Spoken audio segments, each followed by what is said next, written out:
there is a less well-known case of equal significance that should, if there were a democratic and decent legal system in the US or UK or in the West, completely complicate and probably invalidate the prosecution of Julian Assange. And that is a case that's taking place in a high court in Spain, in Madrid.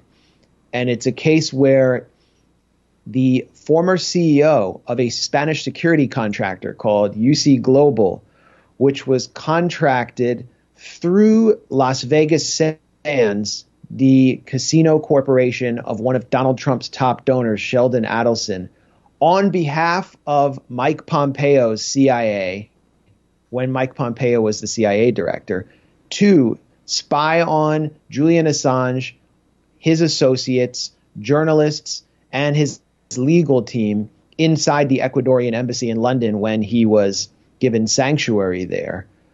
That CEO, David Morales, a former Spanish special forces soldier who founded this security firm and got this contract in Las Vegas for what he called the dark side. Alternately, he referred to it as the American client and the American friends, and it was clearly the CIA. Morales was arrested in Spain in September of 2019. He was put on trial in October for violation of attorney-client privilege, bribery, embezzlement, theft, and out of the trial in Madrid, all of these private communications inside this CIA contractor, UC Global, have come out to the public.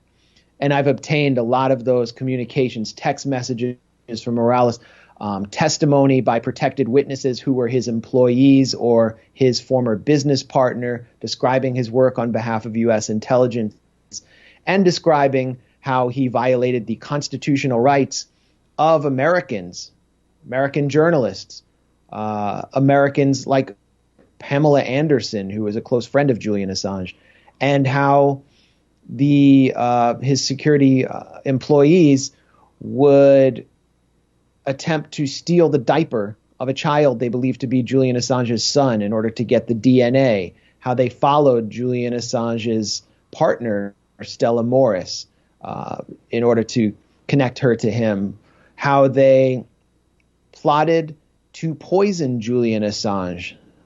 Obviously, the plot was never carried out. Plotted to kidnap him, plotted to rob members of his legal team in their offices. And these robberies, as I reported back in May, appear to have been carried out. So you have these two trials going on right now. The trial in Madrid is significant because of all of the evidence that I just explained, but because there's a precedent here. When Daniel Ellsberg was put on trial for the Pentagon Papers, he succeeded and was acquitted because of evidence that emerged that Richard Nixon had plotted to, through his cronies, invade the psychiatrist's office of the psychiatrist who was Daniel Ellsberg had been visiting, to paint Ellsberg as a lunatic or someone who was mentally ill in the media. And this invasion of privacy destroyed the prosecution. The invasion of privacy of Julian Assange and of his associates is on a much grander scale, and that's what is coming out in the Madrid trial. Now, if you're watching this and you haven't heard about this case in Madrid, it's because our media in the U.S. is not telling you about it. They're not interested in it. I mean, they're barely interested in what I consider to be the trial of the century, where the freedom of the press is on trial in London, but they're not interested in this case where Mike Pompeo and Sheldon Adelson, the top Trump donor, worked through a security contractor to spy on many Americans. This was a criminal Trump operation that has been, I've proven it through documents out of that courtroom. Other media organizations that have reported it have filled in a lot of the blanks here.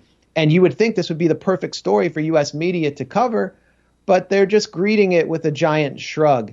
And what's most remarkable about that, RJ, is that a number of reporters from the legacy publications, newspapers like the Washington Post and the New York Times, were themselves spied on by this apparent CIA contractor, and they have said nothing. And that to me is the most remarkable part of this saga.